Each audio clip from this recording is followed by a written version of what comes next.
Hi guys, welcome back to కానా family. So ఈరోజు అయితే మనం మేతి పరాటా అయితే చేసుకుందాము. దానికోసం మేతిని వాష్ చేసుకొని కట్ చేసుకోవాలి సన్నగా. అండ్ నెక్స్ట్ వచ్చేసి మనం దాన్ని ఒక ప్లేట్లోకి తీసుకోవాలి. కొత్తిమీర, గ్రీన్ చిల్లీ ఒక 2-3 తీసుకోండి.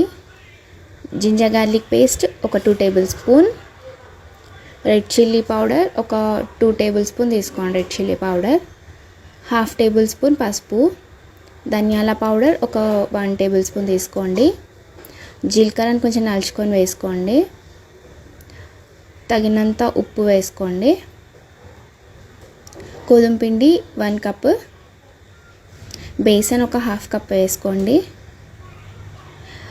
కర్డ్ కొంచెం ఒక 2 టేబుల్ స్పూన్ తీసుకోండి. పెరుగు పిండికి కలుపుకున్నట్టు కలుపుకోండి, చపాతీ పిండి లేక.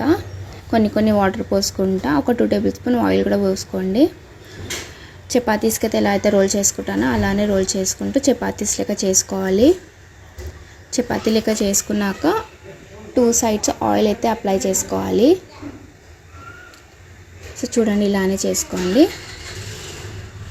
2 సైడ్స్ ఆయిల్ అప్లై చేశాక చపాతీ లెక్క అయ్యాక తీసేసుకోవడమే. ఫైనల్లీ రెడీ అయిపోయింది.